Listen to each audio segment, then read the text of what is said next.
Hi, this is Christine from the Speech and Language Parent. Just talking to you today about a toy called the Ruff House, which is a toy I use for kids who are in early intervention, but I'm also here to kind of give you some tips about how you could use it with your child at home. So basically what it is a cute little doghouse, and inside you have a dog, of course, and you have all these different bones, and each set of bones is a different kind of tactile sensory feeling. So there's 10 different textures but 20 bones all together. So how I would use this, this is really for kids. It says it's for kids who are 3 and older, but I find that kids that are 3 and older have kind of moved past toys like this and have found other interests. So I really use this with kids who are more 1.5, 2 years old, going into 3 years old. The lower level language kids, you would really just start by modeling functional words that you want to use with this toy.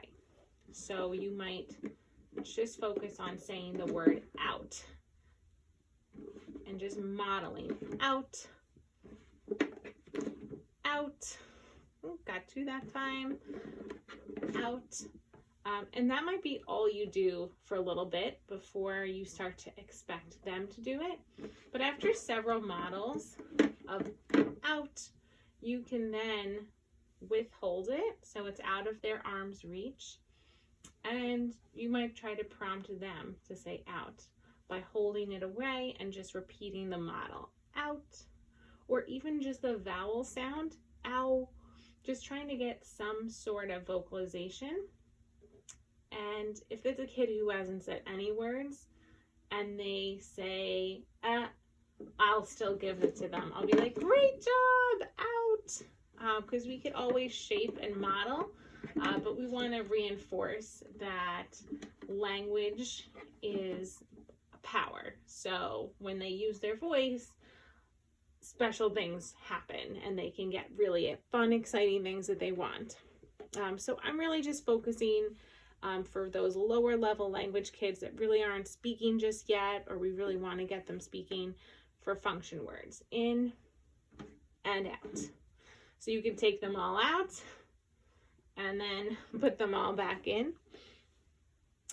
But you can really expand on the phrases. So if they're already saying 1 words and they're onto 2 words, it would be put in, take out, my turn, your turn.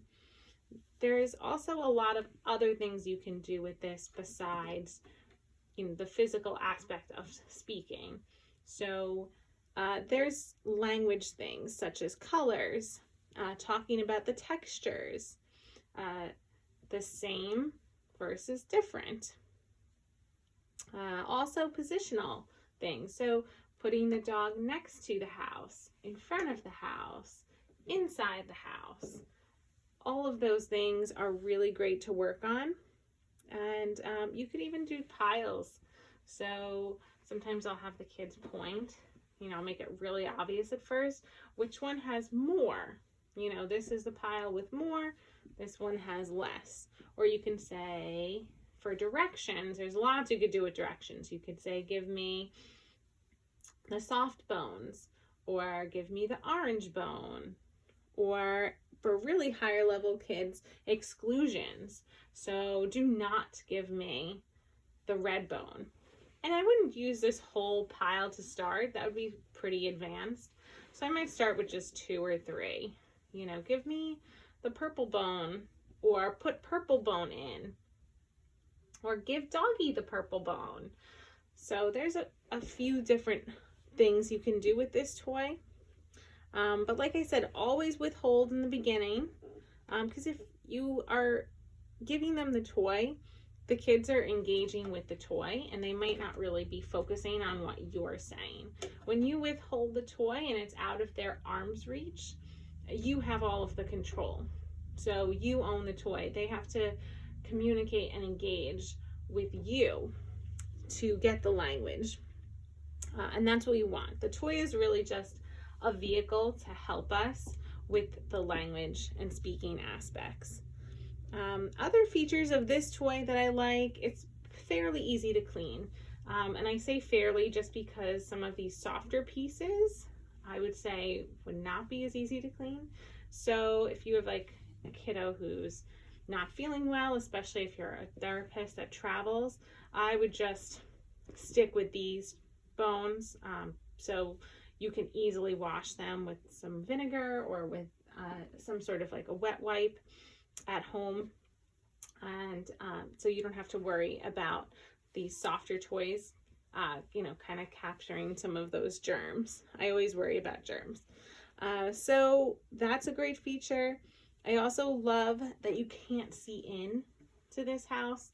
Any toy I give kids where they can't see in, they have to reach their hand in, they get so excited about. It is always a hit. So that is always a big plus. I always look for toys like that.